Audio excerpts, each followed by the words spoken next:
Hello and welcome back for Act 3, the finale, of our analysis of The Lords of Silence by Chris Wraight. Lots of Death Guard lore to be had here. In the finale we focus on the Battle of Sabatine. Lots of juicy tidbits in terms of Death Guard siege tactics and some twists and turns along the way. Check out Act 1 to get a sense of how we got here and some detail about the Lords of Silence, their ship called Solace, which is this creepy living thing. Check out Act 2 for some deep dives into interesting characters like the Tallyman and Biologus Putrefier and more. But right now, let's get right down to it. This is 0 to 40k.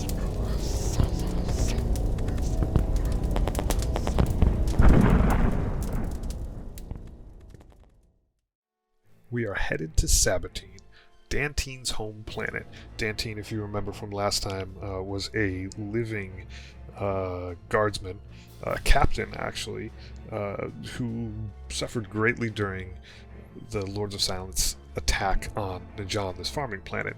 They basically took Dantine hostage, and he's in the process of becoming a poxwalker. Now, Sabatine is defended by the White Consuls. This is a loyalist chapter of Space Marines.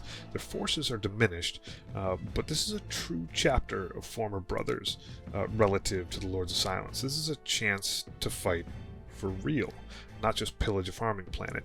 For the record, when they took off from Najan, that farming planet, Vorx simply left a small wooden plaque that just said, "Careless." And if you remember from Act 2, Najan just absolutely gets rolled up. It's not much of a fight, it's more of a recon mission, but they've moved on, and now they're ready to get down to it with a truly epic battle. Now, Vorx doesn't actually ask Dantine what took him from Sabatine to Najan. He lets Dantine hold on to that, and lets him keep that little piece of his history for now. Along the way, on their way to Sabatine, Solace, the ship, sees a bunch of stuff on the way there. There's burned out planets, husks of ships, debris just floating around. It's very clear at this point that the Imperials are not in good shape right now. They're no longer able to fast react like they used to. It used to be one of their strengths where they could have these planets sort of spread out. But if anything went wrong, you know, your local garrison would try to hold things down until the Angels of Death, the Space Marines, could come flying out of the atmosphere and save the day. That hasn't been happening a lot lately. Since this breach of the warp, things are spread out. This sort of lighthouse beacon doesn't appear to be shining, so chaos is rampantly moving around the universe, and the scars are evident everywhere. Now, as Solace gets closer to Sabatine, the Lords of Silence run into another chaos ship. There's a little quote from Chapter 10 to describe it. The ship is red, tinged with black. It is spiked like an urchin, and its raised back is crowned with towers. Its thrusters are fully lit, and they glow an angry crimson. It is like a blood clot, spun out of an artery and thrown into the night to pulse and leak. Its guns are out too, row upon row, glinting brassily. Torches have been lit across its flanks. Naked flames writhe amid the vacuum, giving off no heat or smoke, twisting like bound souls. Vorx studies it. A name comes to his mind, suggested by the form and its diligent researches. Ayamandar, he says softly. Our cousins, the Word Bearers. Everybody on both ships is pretty much ready to throw down, and things get pretty tense. All the guns are out, nobody fires, but eventually there's some chat, and Vorx keeps things from boiling over, and he opens up comms with his other ship, the Ayamandar, and despite everybody's disapproval, Vorx agrees to head over to the other ship to talk. In a conversation with Dragan, basically goes like this.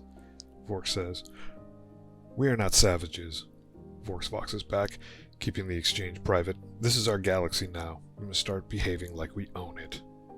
Dragan retorts, "They will kill you." "They will not. In any case, I will have protection. You will take..." And Vorx's response is pretty perfect here. "My most trusted servant," Vorx says, and he closes the link.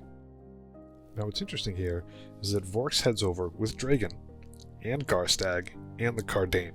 And so that when he says my most trusted servant, he's on a call with Dragan, but it's not made clear based on who he shows up with.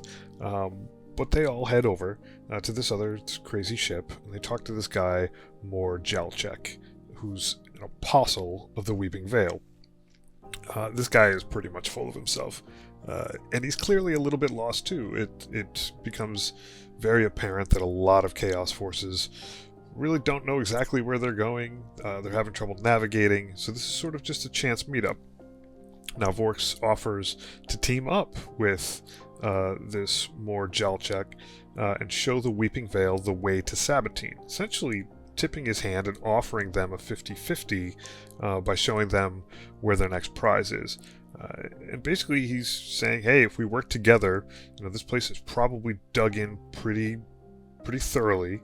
If we work together against the White Consuls, we could probably ravage the planet and hopefully split the spoils 50-50 down the middle. Now this Mor Jalchek seems pretty untrustworthy during the entire exchange. There's no craziness around it, even just the way he talks. But on the way back to Solace, after Mor Jalchek sends them off and says, hey, I'll think about it, so they can have more standoff. I think it lasts a couple days. Vorx has a one-on-one with Dragan. They will betray us, says Dragan. Yes, says Vorx. They've been commanded to take this world, says Dragan. They will not stop until it's theirs. Yes. Then why are we doing this? Because you are right, Gallowsman, Vorx says. Despite everything, a fortress monastery might very well be beyond us. Even if fewer than 100 White Consuls still man it, we might dash ourselves against its walls and slaughter. We might lose. They might burn Solace. That would strike at my soul. The Weeping Veil is strong, and so, together, I see a cleaner victory. They will cut us deep when they can. Then we will have to be quicker, Vorx leans forward. He can feel his old organs slosh around within his ceramite hide. You are the only one who can do this. You retain what the rest of us are losing. He places calloused hand on calloused knee and feels the remnants of cartilage pop and slither. We need to fight with our feet on the ground. We need a prize worthy of the god. It would be a waste to burn out our guns on these true believers. Dragan responds with, You test me, Siege Master. We are all tested, says Vorx.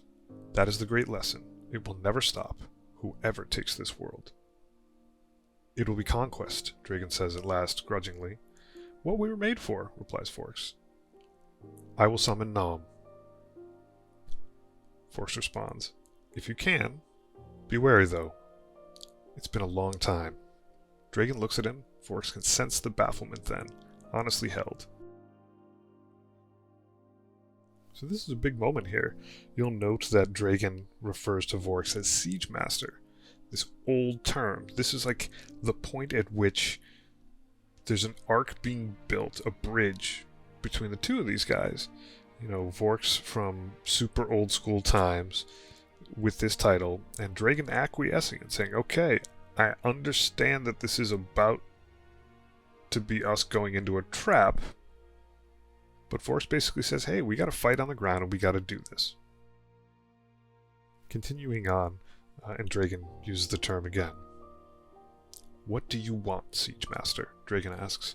I want the games to end, Vorx says, almost to himself. I want the struggle to cease. I want the truth to be recognized. Now this part isn't out loud, it's pretty much in Vorx's head, but it kind of sums up the whole picture for him. There is a hierarchy, even across the great game. Desire, knowledge, rage, these are lesser things, the subordinate things, the ones that came later. Before them, all was despair, all succor, and the slow release into abandonment. This was what came first, the primordial slop from which all else arose, only then to float like phantasms over it. In the end, despair will prevail again. In the end, every world will be a plague planet, and the tide of decay will once more lap at the foundations of reality, drowning all else. Vorx here is pretty much calling out all three of the other Chaos Gods by citing desire, knowledge, and rage. And what he's getting at here, his most holy mission, and he's devout, practically a zealot, is that before all of these other lesser things, these subordinate things, these things that make up the other 3/4 of chaos as it's known today, they all came after. He's basically dipping into like Genesis, start of the universe kind of thoughts here. He's saying this primordial ooze is where everything came from, and out of that eventually there was, enough free thinking to have desire, to have knowledge, to have rage. And what he's saying is, with us choosing Nurgle, we're going to set the universe right by rewinding things back to just that primordial ooze of decay. Pretty hefty stuff. So for Vorx, it's on.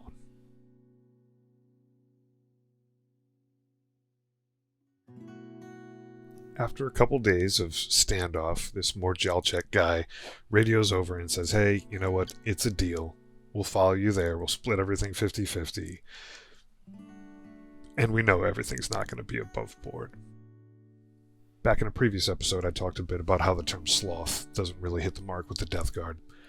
They are diligent. They spend a lot of time preparing for this holy mission of turning planets into plague planets, and Vorx as a leader represents the pinnacle of that preparedness. He's going into a battle where he knows that both his enemy and alleged ally are out to stop him. To top it all off, by the time the Lords of Silence show up on Sabatine alongside the Weeping Veil, he knows that the errant warp jump at the beginning of this story that got them lost in the first place was an inside job. There is someone on Solace right now responsible. This was an effort to push Solace off the course of its mission, which under Mortarian's orders was to head to Ultramar rather than Terra. So someone on the ship doesn't agree with Mortarian and with Vorx, which is crazy. Basically, they're trying to stage a coup. But the whole time, Vorx has been working angles on getting his crew aligned, and definitely in terms of battle readiness.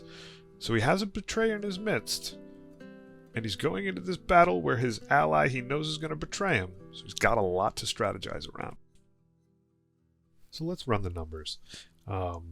In this case, it actually comes out of the book through a conversation between Dantine, that former guard, now Poxwalker, a conversation between him and Philemon, the Tallyman, who apparently is like the most approachable, apparently, of the Lords of Silence. He's sort of seen kind of like a priest to the more normal folks on the ship. Anyway, here's how that chat goes.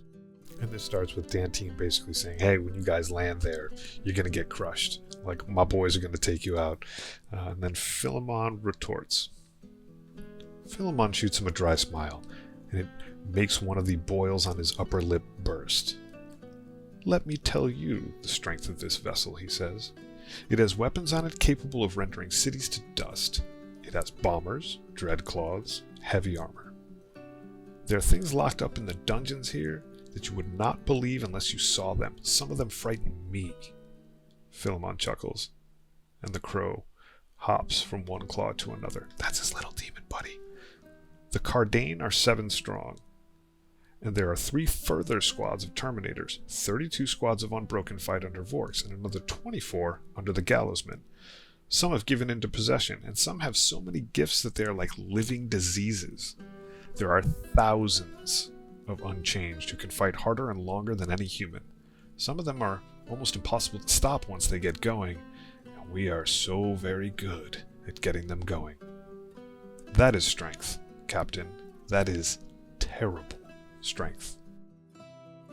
So between the numbers sort of haphazardly dropped here and some moments described in the actual Battle of Sabatine in the book, and some deeply fuzzy estimates on my part, and with some weirdness with 10th edition and like unit costs for things within between numbers, I'm guessing the army on the ground that represents the Lords of Silence is about a 50,000 point army. You can check my math. It's not really good, but it's kind of rough just with the numbers that they're talking about. This doesn't include anything like transports or, Solace itself gunning stuff down, but you get a sense, if you played Warhammer 40k tabletop, like they are showing up with a lot of stuff, and their force is smaller than that of the Weeping Vale, but they are attacking an entrenched position. So it's a big deal. Lots of little models. Now let's get into some battle tactics. We're going to start with the absolute onslaught of Poxwalkers used, and Dantine is with them. He gets shuffled into a transport ship, handed a lasgun, and he's part of the big crew. So no surprise here, Poxwalkers, they're pretty much used to draw fire and gum up the whole works. There are gobs of them, and Dantine is shuffled in, and he eventually makes his way all the way up. He even describes it himself as a mob, to the front of the mob. He's in the front line. He's got his last rifle with him, and he has this weird moment where it's like a turning point where he thinks about and attempts to defect. Let's see how it goes. From somewhere, a desperate hope suddenly kindles. He holds up his gun. He holds his other hand up and staggers towards the nearest barricade. "Do not fire," he croaks. "I can fight with you." This is the only way out. One last time, fighting with those he has doomed. If he kills just one of the monsters this way, just one of them, that would be something. He gets closer and can see the glint of gray helms over the heaps of rubble. "Let me," he shouts. The first shot hits him in the shoulder, throwing him back. The beam slices straight through, punching the mesh of his uniform and fizzling out the other side. He reels and drops to one knee, then another one hits him, slapping him in the chest and hurling him onto his back. It doesn't hurt. It's just cold. He feels a trickle of blood in both wounds, but it's black and stinking. He rolls over, coating himself in mud. Both these wounds should have been fatal. But he's still breathing. And this is really where he changes. Continuing on. He gets up. He's panting, but not from exertion. He's still cold, but there's something else inside of him now. He's confused. He might be angry.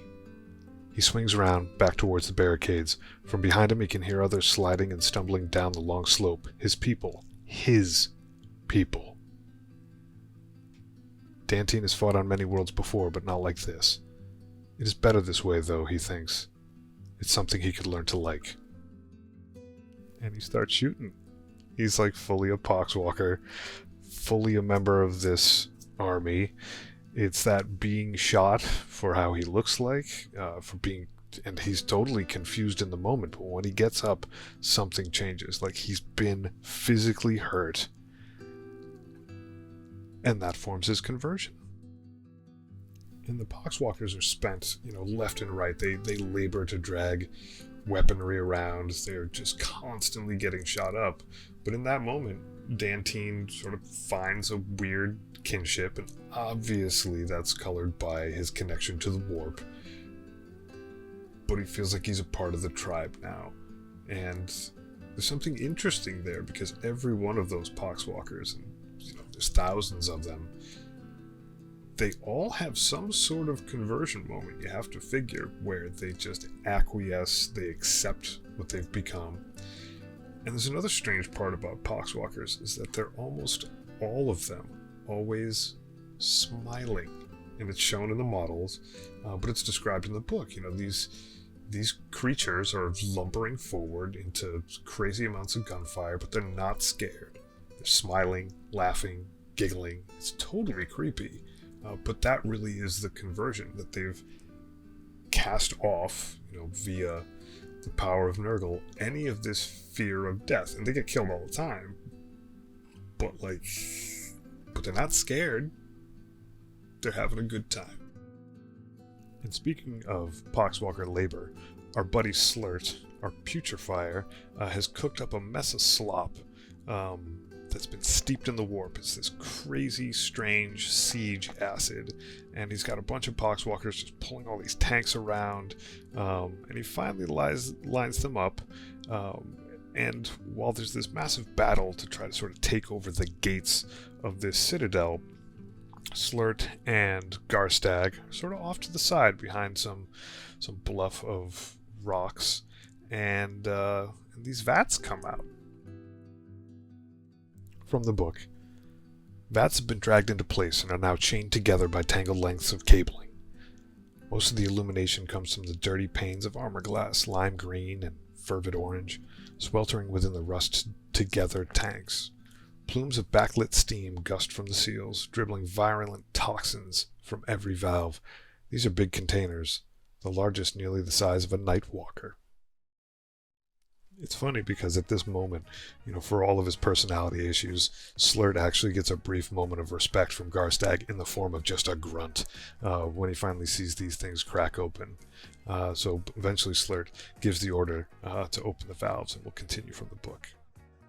There's a cough, a scrape, and then the tubes slam taut. Noxious fluids burst down the feeder lines, snaking through a dozen connectors before reaching hydrant mouths and bursting out in a foaming torrent. Some of Slert's attendants are too slow and get caught in the deluge. The screams are short-lived. Their bodies dissolve down to bone in moments. This is more than acid. This is one of Slert's special brews, one of the matter-eating broths that just keeps chewing. This is burrowflay, or rot rock, or matter chew, a species of demonic solvent with only a little less than half a mind of its own. Once released, it will worm and wriggle its way into any weak point it finds, prizing it and thinning it and rendering solid matter down to a gunge of semi-warp-shifted molecules. Already it has gouged a smoking well in the landscape ahead of them, and it is carrying on, sliding down under the crust and into the veins of stone beneath. The clouds of green steam billow, and the landscape reels. Garstag grunts again. This is the closest he will ever get to issuing a compliment. How long, he asks. Slert watches carefully. He's taking great care with the mix, and there are still things that can go wrong. But it is working thus far, working well. Leave the gates to the fanatics, he says carefully, trying not to sound smug. He'll be inside that place within the hour. How cool is that? It's sentient acid. It knows where to go on its own, and it's tunneling under the walls from a safe position. Now they're going inside and very intentionally underground. This little gambit is sort of the first piece of Vorx's plan. It's very intentionally letting the Weeping Veil dash themselves against the gates, and the Weeping Veil will get in. But this tunnel, is the start of where you start seeing Vorx's plan unfold. Meanwhile, Dragan, the Plague Marine champion, and Nom, the Hellbrood, they're pretty much Tango and Cash battle buddies. They're busting through. Dragan can get in, and he's got a small host of Plague Marines with him because Nom can just kind of crush his way through a wall on his own. And they really represent like the tip of the spear. And so when they get inside this citadel, their orders change regularly in the field. But at all times, this group is in the thick of battle. And Vorx wants it this way. And actually has Philemon pulling the strings, reissuing orders. Moment to moment, Dragan and Nom drag themselves through fight after fight. Part of this is to give Dragan what he actually wants. He wants to fight this fight. He's got all of this bile and resentment for his former brothers. And so Vorx is giving him that. And because Dragan has Nom with him, they can do pretty amazing things. Once again from the book, sort of describing Nom and how he fights. Nom never even cries out. The projectiles thud into him, stripping and tearing, rocking the Hellbrute back on his immense squat legs. He just keeps going, lowering his shoulders against the withering barrage, throwing the bedraggled corpse aside. He actually had a Space Marine who was just kind of dragging around like a toy for a while. But anyway, getting back. In reaching out for the source of fresh pain, Dragan watches his tiny gray face crumple into a kind of confused agony before he strides past. While Dragan is, about this sort of vengeance against a people he no longer associates with for reasons he no longer remembers, Nom is just out there crushing it. Nom is like the symbol of investiture of just hate and pain and agony and hunger, and the two of these guys just do mad work. But eventually it's made clear that the word bearers, the Weeping Veil, are getting ready for some big ritual in the main chapel. And Philemon actually radios over and says, hey, they're planning on sacrificing the populace that has been hiding in the underground bunkers. Sounds like they're going to pull in some massive demonic force out of the warp through this mass sacrifice, and this is what's going to be their betrayal, because battle is still ongoing, but whatever gets summoned is not only going to tip the balance against the White Consuls, it'll likely gobble up the Lords of Silence as well. So the Weeping Veil is gathering the civilian population from these underground bunkers and corralling them all in this main huge chapel. And so Dragan and Nom are sent there next to rendezvous with Philemon. We'll get to that in a little bit. Now, as you probably gathered, the whole scene, this entire battle, is pretty chaotic. And I'm mainly hitting you just with stuff from the perspective of the Lords of Silence. But, if you think about it, there's this hole being burrowed underneath the wall, getting into the guts of this citadel. And then there's poxwalkers everywhere. There's siege engines just mortar shelling with pox and plague. There's drones flying around, spraying everything. If you're on the receiving end of this, and all of that's going on, and then the Weeping Veil is doing their thing with an even larger force, it's just an absolute mess. But at least on the side of the Lords of Silence, everything's deliberate and with purpose. Bringing this many poxwalkers allows your Plague Marines and your Terminators to sort of filter through the crowd and have these lesser beings eat up a bunch of shots. It allows them to just absolutely roll over defenses in sheer numbers. And it's kind of creepy seeing, a few thousand of these smiley, giggly things running amok, but with very much intent to kill. And so the battle's kind of a zoo. But now let's get back to our boys underground. There are two things that are going on at this point in this cavern that's being opened up from this sentient acid that Slert has employed. His work's not done. The first thing going on is that he's been making his way, Slert's been making his way with an escort and some equipment into these civilian bunkers that are deep underground. They're actually going to come up from underneath them. And these bunkers are locked from the outside. Essentially, the military takes all the civilians, pens them in this sort of bomb shelter type rooms, with the hope that, hey, at least they'll be safe while the battle happens, and if they do win the day, you can let the people out later. Bad news. Slert's underneath there. They dig underneath these vaults that they know are there, and as much as Slert would rather be out battling, he's in his lane right now, and he's doing important work, because they essentially crack holes in the floor of these bunkers and start spreading plague. They have these barrel-like containers that just spit out maggots and gas and all this stuff, so they're infecting the civilian population while the battle's going on overhead. Now, the second thread of activity that's going on underground, and this is where the biggest spoiler comes in, but I'm pretty sure you can handle it. Vorx has sent Kledo, the plague surgeon, underground, and nominally his orders are to collect all the gene seed from the gene seed vaults. And Vorx knows, or at least assumes, that the leader of the White Consuls will be there to defend that vault, or destroy its contents if necessary. Now, a Gene Seed Vault holds all of this genetic material from fallen Space Marines so that it can be reused on new people and sort of keep the legacy of this Space Marine group alive forever. This is the genetic descendancy of the Emperor, and so they, when a Space Marine falls in battle, they out of this crazy gland, they pull this stuff out and then they put it on ice, and that is what allows Space Marines, hopefully, to as a group live on in eternity. So it's very important stuff.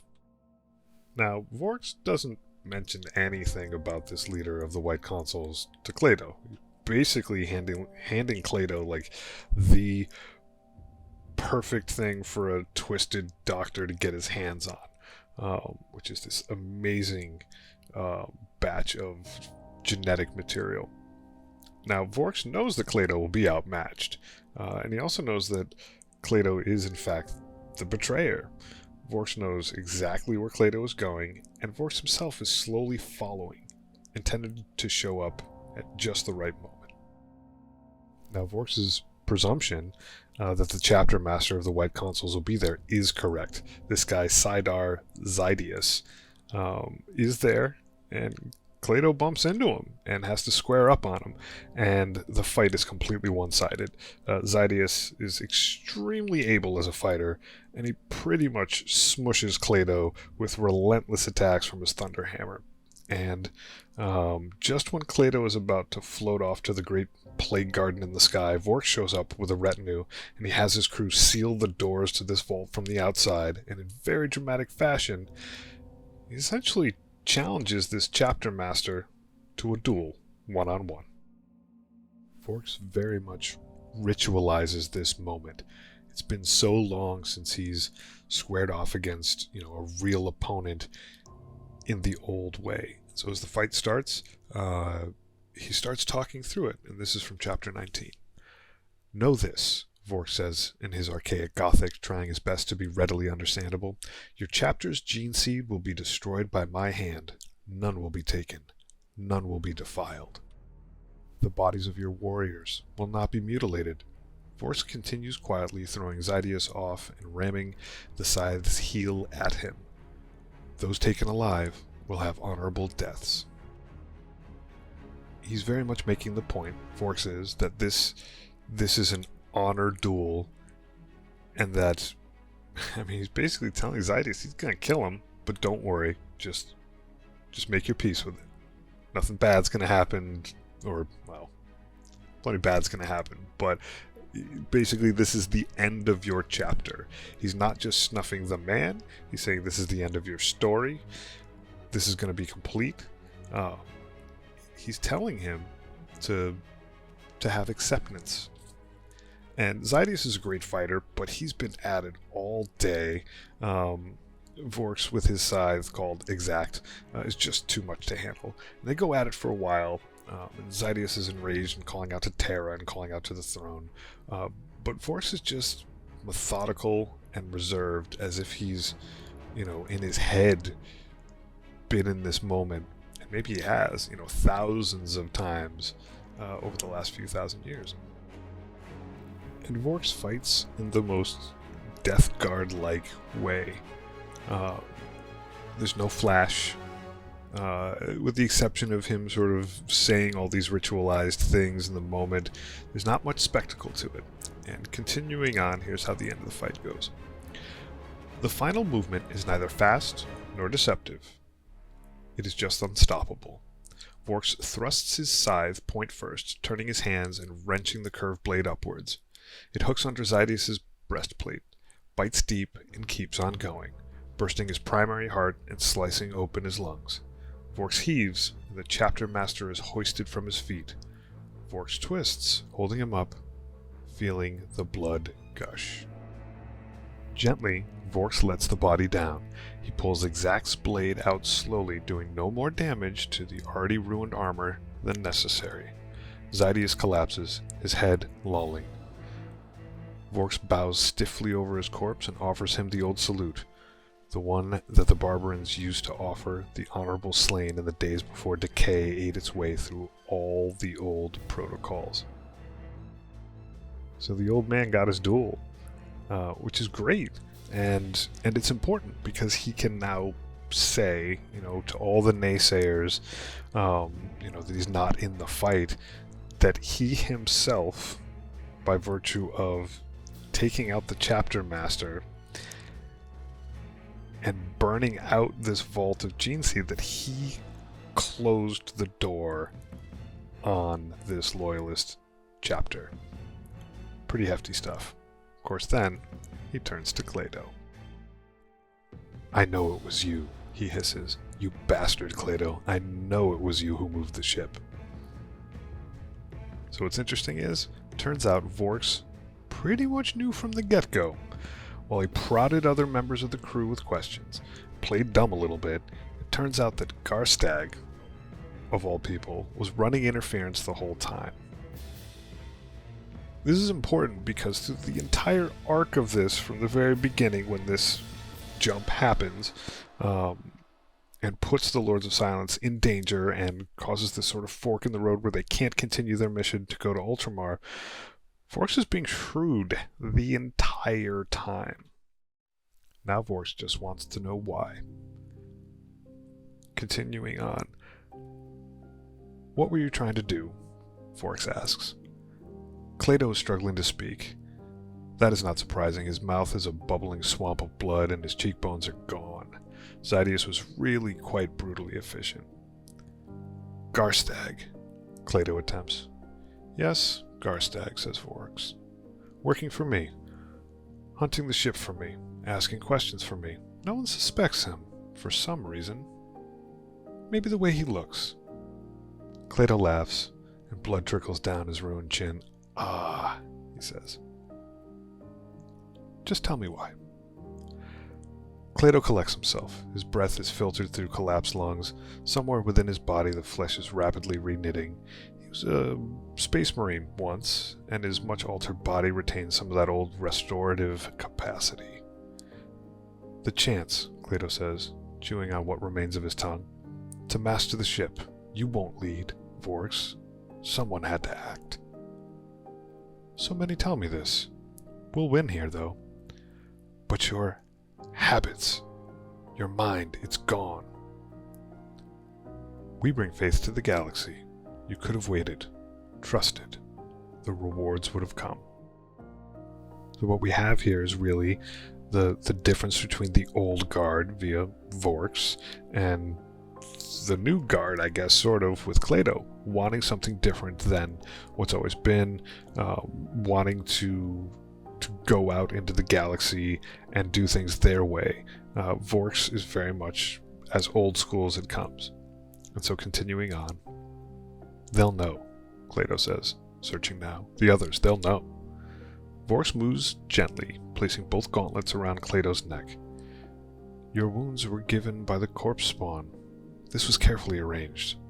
I will grieve with the others for your loss. When your body's found here, he starts, carefully, to press. You thought me weak, Kledo. Dragan thinks me weak. The Weeping Veil, those deluded pilgrims, they think us all weak. It is in the pattern, though. It is all in hand. Kledo is gurgling. He fights back pathetically, but his strength has already been driven from him. Everyone asks me what I want, Vorx says. I want what I have. I want this. Here. This is our time. It's pretty interesting that what Vorx is after, his greatest desire, is essentially the status quo that he's had going back with Mortarion since before either of them even heard of the Emperor. What Vorx wants to do is serve in this glorious fight, and now it involves Nurgle. But, in this way that he's in this, duel with this chapter master, he wants to be a part of this thing that is, for him, always been around, and has been around longer than most of the people that he deals with. What he doesn't want is the frantic desire to have something more than that. He doesn't want change. He's just been patient enough to sort of reap the rewards now for being a good soldier in Mortarion's army. And he's pleased. As Kledo finally expires, Vorx looks down at him and says, "You wanted something different. Now you have it." And then Vorx proceeds to, as he said, he grabs a couple incendiary grenades, throws them into the vault, meets up with his escort after, unlocking the doors. They can see that he's won this combat, and he heads out with purpose. Now for the final showdown, Dragan and Nom, they get into the chapel, and it definitely looks like it's way too late. The chapel is huge, and it's nearly filled up with rows and rows and rows of civilians, thousands of them, drawn up from the bunkers in the depths of the citadel. There are Weeping Veil cultists lined up next to all these civvies, sacrificial daggers in hand, ready to get this party started. Mor Jalchek, who's their leader, is up at the pulpit. He's officiating. Ritual symbols have been carved all over the place. The chapel ceiling looks worn thin. You can see through to the other side of the warp. It looks pretty bad. And, when Dragan makes it into the chapel, he sees what's happening, realizes that he and the Lords of Silence are going to be outnumbered with what's going to come through the warp. And just as he's getting ready to charge in a sort of vain effort of defiance, Vorx teleports in. Vorx shudders into being at the opposite end of the nave, far from both the pulpit and Dragan's vantage, his outline clattering with broken hoarfrost, his scythe glassily caked in it. As the ether winds gust, he looks briefly magnificent, unveiled into hidden splendor with bone-pale armor and an erect warlord-like bearing. Before the clouds thicken about him again, his spine curves and his breastplate curdles. And he's just Vorx once more, the Siege Master, relic of the ancient world, thrust like a canker into the agonized present. Mor Jalchek deigns to acknowledge him. "In time to witness the taking of this world from you," he shouts, his hard voice ringing down the long vaults. "You should never have shown us the way here." Vorx stands there, isolated, the last fronds of his sorcerer's passage still spitting around him. He does not respond to Mor Jalchek, but shoots a final glance, meaningfully, at Dragan. "Do nothing," he voxes, a dry whisper amongst the cacophony of massed chants and cries. At this point, Mor Jalchek gives the order to start the stabbing and get this party started. And looking up, Dragan can see that this boundary between here and the warp is just thinning. There's creepy stuff on the other side, a demonic army just waiting for the sacrificial power to pull them through. And so, continuing from the book, Dragan looks up to the translucent vaults. He braces himself for the collapse, for the rush of the Neverborn and the hurricane of murder. Every word-bearer in turn lifts his blade, saluting the eldritch army they have ushered into being. Mor Jalchek cries out in ecstasy, a shout of triumph that echoes from chancel to chancel. And nothing happens. The priests keep stabbing, but the bodies do not fall. No blood spatters on the marble. Just a thin, black dribble where the steel is withdrawn. The citizens sway a little, wince a little, but then the blank looks return. The priests grow panicked and hack away, but nothing changes. Nothing is sacrificed. Then Vorx speaks. "They are already dead, Mor Jalchek," Vorx says dryly, the cloud of flies growing around him, multiplying exponentially. "Stab as much as you like. We got to them first." Now, Mor Jalchek is pretty pissed at this point, and he orders his folks to open fire on all the civilians, which only makes things worse.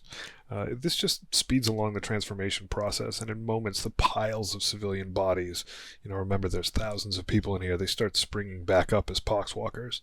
A concert of different strategies are coming together all at once, and importantly, Dragan is there to witness it unfold.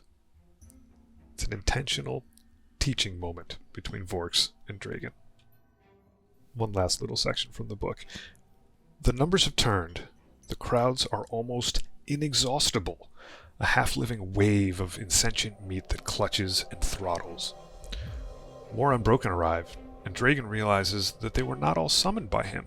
This has been planned, timed, measured for maximum impact. There's calculation here. There's numerology. He fights his way out into the center of the nave, beginning to feel the sharp kick of battle lust again, the first time he has enjoyed it for a very long time. Soon he is with Vorx, and the two of them charge the enemy, scythe and talons in concert. "Most trusted servant," says Vorx dryly, slicing across the retreating apostle with a terrible blade. "Siege Master," Dragan replies, falling in alongside and joining in the killing. You'll note at this point how they refer to each other. Vorx calls Dragan his most trusted servant, and if there was any question before, that question's gone now. He's made his point. Dragan, in turn, replies Siege Master, and this time around it doesn't have any sort of weirdness or tongue-in-cheekness to it.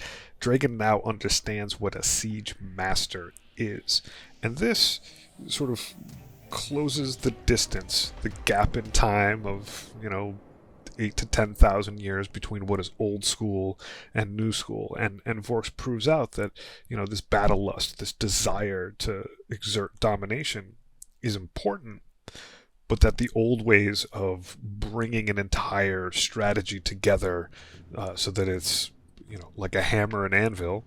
If you're a fan of Mortarian lore, that should make sense. Like bringing this inevitable situation to a head at exactly the right time, those two things in concert are nearly unstoppable. So there's a phase after this confrontation where things are still getting mopped up, but even the book, how it characterizes it, is very good Death Guard form. It's inevitable.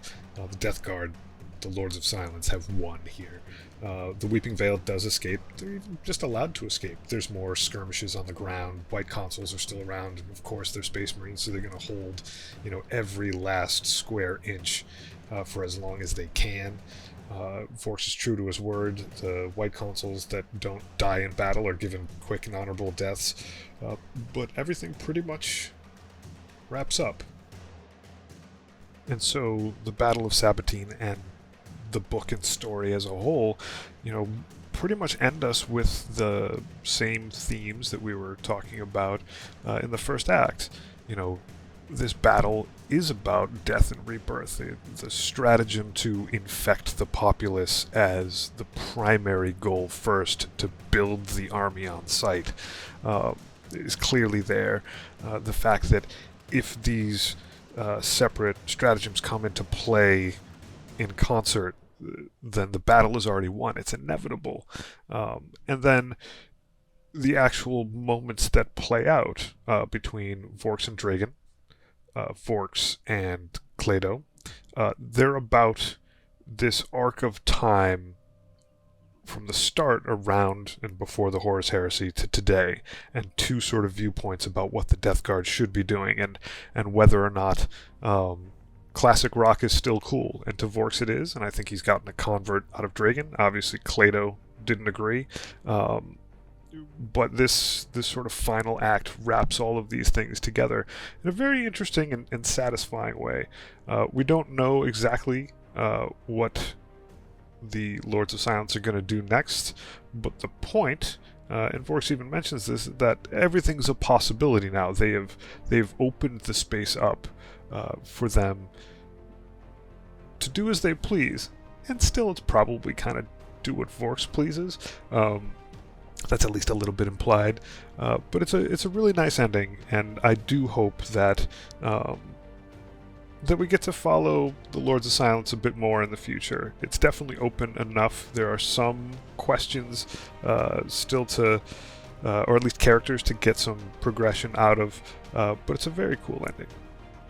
So not unlike Vorx, the universe is now open for me to plunder. This represents the end of one book series here, and I hope you've enjoyed it. But I'll probably move on to some other stuff. There's an interesting series that I've started called Dark Imperium, where we actually check out what Mortarion is up to, because his bus didn't get derailed on the way to Ultramar, and that's a 3-book series. It's got a lot of Rebute Gilliman stuff in it. It's actually from his perspective more than it is from the Death Guard, but I might do that one next. There's some prequel stuff from the Lords of Silence that deals with Vorx going back to when he was a kid, or I might pick something just kind of out there. I hear there's some books about orcs, and that sounds like a pretty wild read. If you've got any opinions, if you enjoyed listening to me babble about the grim dark future, just leave a comment or whatever. Who knows, maybe you turn me on to a new series. Anyway, thanks again for hanging out, and we'll hopefully see you soon. Bye-bye.